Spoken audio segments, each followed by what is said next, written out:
Hello everyone, I'm Abhishek and once again I welcome you all to my YouTube channel ज्ञान दर्शन bye अभी। तो आप सभी का मेरे YouTube चैनल ज्ञान दर्शन बाय अभी में बहुत बहुत स्वागत है। तो आज जो है हम लोग डिस्कस करने वाले हैं इंडियन नेशनल मूवमेंट और इंडियन मॉडर्न हिस्ट्री का एक महत्वपूर्ण टॉपिक चंपारण सत्याग्रह, ठीक है, जो कि 1917 में होता है। यह जो टॉपिक है यह आपके यूपीएससी एवं बीपीएससी मेंस जैसे एग्जाम्स के लिए काफ़ी महत्वपूर्ण है। इसके अलावा अनस्टेट पीसीएस एग्जाम्स, इसके अलावा अन्य जो ग्रेजुएट लेवल एग्जाम्स होते हैं उसके लिए भी ये टॉपिक जो है काफ़ी महत्वपूर्ण रहने वाला है। ठीक है, तो इस जो यह जो टॉपिक है इसकी शुरुआत हम लोग यहाँ पे करेंगे और देखेंगे कि हम लोग महात्मा गांधी जो है उन्होंने भारत में अपने राजनीतिक करियर की जो शुरुआत है उसे किस प्रकार की, ठीक है, और अपने जो पद्धति है उनके राजनीति के, उनके द्वारा उनका जो पूर्व में अनुभव रहता है साउथ अफ्रीका का, उसकी सहायता से वह भारत में किस प्रकार से एक जो मजबूत जो स्वतंत्रता आंदोलन है उसे खड़ा करने में किस प्रकार अपनी भूमिका निभाई, उसे हम लोग यहाँ पे समझने का प्रयास करेंगे। ठीक है, तो हम लोग शुरुआत करते हैं यहाँ पे सबसे पहले इंट्रोडक्शन से। तो अगर हम लोग इंट्रोडक्शन को यहाँ पे देखते हैं तो हमें यहाँ देखने को मिलता है कि यह जो है यह महात्मा गांधी के द्वारा भारत में किया जाने वाला पहला सिविल डिसोबीडियंस मूवमेंट होता है, यानी कि पहला सविनय अवज्ञा आंदोलन होता है जो कि भारत में किया जाता है। इससे पहले महात्मा गांधी के द्वारा इस तरीके का आंदोलन जो है वह साउथ अफ्रीका में ऑलरेडी किया जा चुका था और वह इस आंदोलन में सक्सेसफुल भी रहे थे। इनके द्वारा अंग्रेजों को विवश कर दिया गया था ताकि वह जो भी डिमांड्स थे वहाँ पे रह रहे भारतीयों का उसे वह माने। ठीक है, तो उसी पद्धति का इस्तेमाल करके यहाँ पे भी भारत में भी महात्मा गांधी ने जो है कहीं ना कहीं जो आम जनता है, किसान है, उनकी समस्याओं को निपटाने का बेसिकली प्रयास किया। ठीक है, और बहुत हद तक उसमें सक्सेसफुल भी रहे। ठीक है, तो देखा जाए तो यह जो आंदोलन होता है उसे भारत में महात्मा गांधी का जो नॉन वायलेंट जो मेथड होता है उसे इस्तेमाल करने का बेसिकली एक ये पहला ये ऐसा एक मोमेंट होता है जिसमें महात्मा गांधी के द्वारा नॉन वायलेंट मेजर्स जो है उसका इस्तेमाल किया जाता है और लोगों को यह विश्वास दिलाया जाता है कि जो नॉन वायलेंट मेथड का यूज़ करके, यानी अहिंसक और जो सत्य के रास्ते पे चलकर भी जो है वह कहीं ना कहीं अपने जो प्रॉब्लम्स है, समस्या है, या फिर जो एक पावरफुल गवर्नमेंट है, ब्रिटेन गवर्नमेंट, उसे कहीं ना कहीं झुकाया जा सकता है। ठीक है, तो चंपारण क्या है, कहाँ है बेसिकली? तो चंपारण जो है आपका एक उत्तर पश्चिम जिला है बिहार का। ठीक है, तो उसी में वहाँ पे क्या होता है बेसिकली, जो ब्रिटिश बागान मालिक होते हैं, ठीक है, ब्रिटिश प्लांटर्स जो होते हैं, उनके द्वारा वहाँ पर तीन कठिया सिस्टम जो है, तीन कठिया पद्धति जो है उसे वहाँ पर चलाया जा रहा होता है। तो तीन कठिया पद्धति सबसे पहले है क्या? ठीक है, तो पूरा आंदोलन जो है यहाँ पे चंपारण सत्याग्रह वो तीन कठिया पद्धति जो है उसके खिलाफ ही होता है। तो तीन कठिया पद्धति में होता क्या है मुख्यतः कि आपका सपोज 1 बीघा ज़मीन, जो नॉर्मली जो खेतों जो एग्रीकल्चर लैंडों से नापने का एक मेजर होता है, तो 1 बीघा नाप बोलते हैं। ठीक है, तो 1 बीघा में क्या होता है, 20 कट्ठा होता है। तो उसके अंदर क्या नियम बनाया गया था कि जैसे 20 कट्ठा है आपका टोटल, तो 20 कट्ठा का जो तीसरा हिस्सा है, ठीक है, 20/3 जो पार्ट है आपका, तो जो तीसरा हिस्सा है इसमें क्या होगा, आपको इंडिगो यानी नील जो है आपको उसकी खेती यहाँ पे करनी होगी। ठीक है, ये कंपलसरी था सभी किसानों के लिए। और यहाँ पे जो नील की खेती की जाती थी, जो नील का जो फसल होता था उसे जो है यहाँ पे जो बागान मालिक होते थे उनके द्वारा ही खरीदा जाता था और इसका जो कीमत है वह काफ़ी कम दामों पर उनके द्वारा फिक्स किया जाता था, इसमें कोई चेंजेस नहीं किया जा सकता था। ठीक है, तो यहाँ पे क्या होता था, किसानों को कुछ एडवांस दे दिया जाता था, एग्रीमेंट उनके साथ एग्रीमेंट कर लिया जाता था और उसके बाद क्या होता है, इस एग्रीमेंट के तहत ये लोग बंध जाते थे और अंततः जो कर्ज के तले ये लोग दबते चले जा रहे थे। साथ ही साथ इनका जो फसल है वह भी खराब हो रहा था, क्योंकि अगर आप ज़मीन पर नील की खेती करते हैं, नील का फसल लगाते हैं, तो उससे जो ज़मीन की उर्वरकता है यानी फर्टिलिटी है वह कहीं ना कहीं कम होती है। ठीक है, तो इस वजह से भी क्या हो रहा था कि जो किसान है उनके आय में यहाँ पे कमी आ रही थी और साथ ही साथ काफ़ी कम दामों पर जो बागान मालिक होते थे उनके द्वारा इसे खरीदा जाता था। तो कहीं ना कहीं ये सब कारण थे जिस वजह से जो यह आंदोलन तो है उसकी शुरुआत होती है। ठीक है, तो अब हम लोग इसका एक बैकग्राउंड देखते हैं, पृष्ठभूमि क्या होता है, ठीक है, और काउजेस के कारण क्या क्या किस परिस्थितियों में यह डेवलप होता है। तो जैसा ऑलरेडी आपको बताया कि यहाँ पे जो ब्रिटिश प्लांटर है यानी कि जो ब्रिटिश बागान मालिक होते हैं उनके द्वारा जो भारतीय किसान होते हैं उन्हें मजबूर किया जाता है कि आप 3/20वां हिस्सा पे आप नील की खेती करेंगे, ठीक है। और उन्हें फिक्स रेट पे, जो कि काफ़ी कम रेट पे तय किया गया था, उसे उसी रेट पर जो बागान मालिक है उन्हें बेचेंगे आप, ठीक है। तो अब हम देखते हैं इसके अन्य प्रमुख कारण क्या क्या है। ये तो बैकग्राउंड देखा हमने, अब देखते हैं इसके प्रमुख कारण क्या है, यानी मेजर काउजेस क्या क्या है। तो अगर हम मेजर काउजेस की बात करें तो सबसे पहले है आपका इकोनॉमिक एक्सप्लॉयटेशन या फिर आर्थिक शोषण, ठीक है। तो आर्थिक शोषण किस प्रकार हो रहा था, तो यहाँ पे क्या होता है, किसान जो है उन्हें मजबूर किया जा रहा था कि आप जो खाद्य सामग्री है उसके अलावा उसके जगह पे आप क्या करें, नील की खेती करें, ठीक है।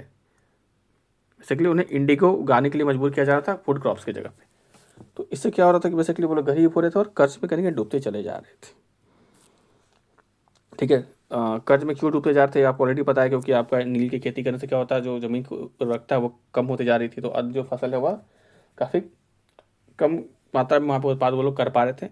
इसके अलावा जो फसल जो नील का उगाते थे उसे भी अंग्रेजी के द्वारा काफ़ी कम दामों में खरीदा जाता था, जो प्लांटर्स होते थे उनके द्वारा, ठीक है। इस वजह से क्या होता है, वो लोग गरीबी में कहीं ना कहीं खिंचते चले जा रहे थे, ठीक है। इसके अलावा अगला जो फैक्टर क्या होता है, ऑपरेशन बाई प्लांटर्स, ठीक है। तो बागान मालिकों की तरह कहीं ना कहीं क्या होता है, दबाव बनाया जा रहा था किसानों पर, किसके माध्यम से, तो वहाँ की जो पुलिस है और जो लोकल अधिकारी होते हैं उनकी सहायता से, और उनसे कहीं ना कहीं दबाव बना के उनसे अनेक प्रकार के जो कर हैं आपका, जो गैर कानूनी जो रूप में भी उनसे टैक्सेस और कर जो है उनसे वसूले जा रहे थे, ठीक है। इसके अलावा डिक्लाइन इन इंडिगो डिमांड्स, यानी कि जो नील का जो खेती हो रहा था उसके डिमांड में कहीं ना कहीं बेसिकली कमी आ रहा था। कमी क्यों आया, क्योंकि क्या होता है, जो जर्मनी है वहाँ पे क्या होता है, सिंथेटिक जो डाई है वह जर्मनी में से खोज कर लिया जाता है। तो इस वजह से क्या होता है, यूरोप में जो डिमांड था आपका इंडिगो का वो कहीं ना कहीं कम हो जाता है, ठीक है। तो यहाँ पे कम डिमांड तो कम था, तो इस डिमांड को कहीं ना कहीं फुलफिल करने के लिए यहाँ पे क्या होता है कि इनके, तो यहाँ पे क्या होता है कि जो ब्रिटिश बागान मालिक होते हैं तो उन्हें जो घाटा हो रहा होता था, जो डिमांड की कमी आई थी नील की, तो उस घाटा को मेंटेन करने के लिए वो लोग क्या हो रहा था, जो किसान होते थे उनके ऊपर कहीं ना कहीं देखा जाए तो वो इलीगली जो है उनके ऊपर अलग अलग तरीके का जो है वो जुर्माना लगाकर उनसे वसूली किया करते थे, ठीक है। इसके अलावा यहाँ पे जो सरकारी समर्थन जो है उसका भी अभाव था यहाँ पे, ठीक है। तो क्या होता है, जो ब्रिटिश ऑफिशियल हैं वो लोग क्या करते थे, और या पुलिस थे वो लोग क्या करते थे, हमेशा वो लोग जो ब्रिटिश बगान मालिक है उन्हीं का साथ देते थे, ना कि किसानों का। तो इस वजह से भी क्या होता है, इन्हें काफ़ी परेशानियों का सामना यहाँ पे करना पड़ रहा था, ठीक है। तो अगर हम लोग बात करें तो कोर्स ऑफ मूवमेंट यानी आंदोलन की जो प्रक्रिया क्या होती है, तो आंदोलन की प्रक्रिया की अगर हम लोग बात करें तो यहाँ पे क्या होता है कि सबसे पहले क्या हो रहा है, बेसिकली जो राजकुमार शुक्ल है वह क्या होता है कि वह इंडियन नेशनल कांग्रेस का अधिवेशन हो रहा होता है लखनऊ में 1916 में, ठीक है। तो ये वहाँ पे जाते हैं और वहाँ पे महात्मा गांधी से मिलते हैं और उन्हें इनवाइट करते हैं कि आप बिहार में चंपारण आइए और वहाँ आकर वहाँ जो किसानों की दुर्दशा है उसे कहने के देखिए और उसे उससे निजात दिलाने के लिए कुछ ना कुछ उपाय कीजिए, ठीक है। तो उनका इन्विटेशन को स्वीकार करते हुए महात्मा गांधी जो है वह अप्रैल 1917 में जो है चंपारण आते हैं, ठीक है। और वहाँ आने के बाद क्या होता है, वहाँ के किसान जो है उनसे मिलकर जो है इस मामले की जांच शुरू करते हैं, ठीक है। लेकिन क्या होता है कि वहाँ के जो ब्रिटिश अधिकारी होते हैं उन्हें इस बात का पता चल जाता है और वो लोग उन्हें ऑर्डर देते हैं कि आप जो है वह चंपारण छोड़ के चले जाइए, ठीक है। तो पर महात्मा गांधी क्या होता है, वह मना कर देते हैं और कहते हैं कि मैं छोड़ के नहीं जाऊँगा और जो लीगल प्रोसेस है मैं उसका सामना करूँगा, ठीक है। उन्हें बोला जाता है अगर छोड़ के जाएंगे तो आपको कानूनी कार्रवाई किया जाएगा। तो ये तो ऑलरेडी एक वकील थे, एडवोकेट थे, तो उन्होंने बोला कि ठीक है मैं जाऊँगा नहीं, बल्कि मैं जो आपका ट्रायल है उससे मैं फेस करूँगा, ठीक है। और मेरा यह मॉरल जो है यानी कि नैतिक कर्तव्य है कि मैं जो गरीब किसान है उनकी सहायता करूँ, इसलिए मैं यही रुकूंगा और यहाँ से जाऊँगा नहीं। यह महात्मा गांधी के द्वारा कहा गया है, ठीक है।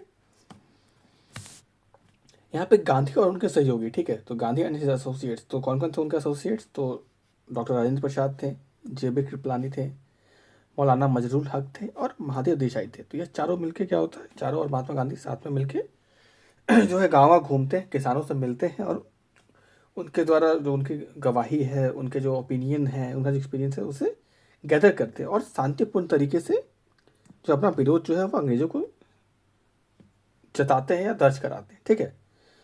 तो फाइनली क्या होता है कि इनके ऊपर ट्रायल चलाया जाता है, ठीक है। और ट्रायल के बाद क्या होता है, इन्हें कोर्ट बुलाया जाता है। तो कोर्ट में क्या होता है, इन्हें इनकी पॉपुलैरिटी को देखते हुए क्या होता है कि जो लोग होते हैं वहाँ के किसान होते हैं, वो लोग पूरा जो कोर्ट होता है उसके चारों तरफ से घेर लेते हैं, काफ़ी भीड़ जम जाती है, ठीक है। और इसके अलावा जो कोर्ट है उनके द्वारा महात्मा गांधी को कहा जाता है कि आप कुछ जुर्माना दीजिए और जुर्माना दे के आप जा सकते हैं। लेकिन महात्मा गांधी जो है वो जुर्माना देने से मना कर देते हैं। और अंततः जो वहाँ के जो जज होते हैं उनके द्वारा उन्हें जो है, क्योंकि इमेंस वहाँ पे क्राउड जमा हो जाता है पब्लिक सपोर्ट को देखते हुए, तो फाइनली उन्हें वहाँ से बरी कर दिया जाता है उस कोर्ट से। और बरी होने के बाद क्या होता है कि एक कमेटी जो है चंपारण जो इंक्वायरी कमेटी है उसका गठन किया जाता है, ठीक है। और महात्मा गांधी को भी उसमें एक सदस्य के रूप में चुना जाता है। यह जो कमेटी होती है उसके जो है उस कमेटी के द्वारा जो आपका जांच किया जाता है, और जांच के बाद यह माना जाता है कि यहाँ पे जो किसान जो है उनके साथ कहीं ना कहीं अन्याय किया गया है, और यह जो पद्धति है उसे समाप्त करने की आवश्यकता है, ठीक है। तो यह जो कमेटी है उसके द्वारा रिकमेंड किया जाता है कि यह जो तिनकठिया पद्धति है उसे समाप्त कर दिया जाए। इससे कहीं ना कहीं किसानों का शोषण जो है इस पद्धति के द्वारा किया जा रहा है, ठीक है। यह जो कमेटी बनाई जाती है इसके अध्यक्ष कौन होते हैं, तो इसकी अध्यक्षता करते हैं FG सलाई। तो FG सलाई के नेतृत्व में यह कमेटी बनाई जाती है, और जैसे कि बेसिकली यह जो समिति है वह अपना जो रिपोर्ट है वह अक्टूबर 1917 में सबमिट करती है। और उसका नतीजा होता है कि यहाँ पे एक चंपारण अग्रेरियन एक्ट जो है 1918 में लाया जाता है, और इस प्रथा को कम्प्लीटली हटा दिया जाता है, ठीक है। इसके अलावा यहाँ पे जो टेनेंसी राइट है वह पीजेंट को यहाँ पे दिया जाता है, और उन्हें जो है कहीं ना कहीं मुआवजा के रूप में भी कंपनसेशन जो है वह भी गवर्नमेंट के द्वारा किसानों को यहाँ पे दिया जाता है, ठीक है। अब हम लोग अगर बात करें तो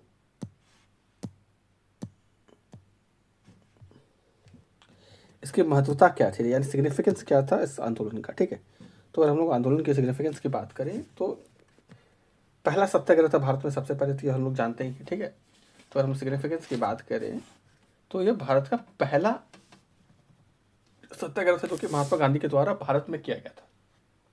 इससे पहले इन्होंने सत्याग्रह का जो है सहारा वह साउथ अफ्रीका में लिया था, वहाँ पर रह रहे भारतीयों की सहायता करने के लिए, ठीक है। तो सत्याग्रह में ये बेसिकली सत्याग्रह में था क्या, तो सत्याग्रह में ये लोग जो ट्रुथ और नॉन वायलेंस है उसका हेल्प लेके जो अपने गोल को ये अचीव करते हैं, ठीक है। इसके अलावा यहाँ पे क्या होता है, emergence of Gandhi as a national leader, ठीक है। तो 1.2 जो है आपका, तो यहाँ पे क्या होता है, महात्मा गांधी जो है इस आंदोलन के माध्यम से क्या होता है, एक राष्ट्रीय नेता के रूप में उभरते हैं, ठीक है।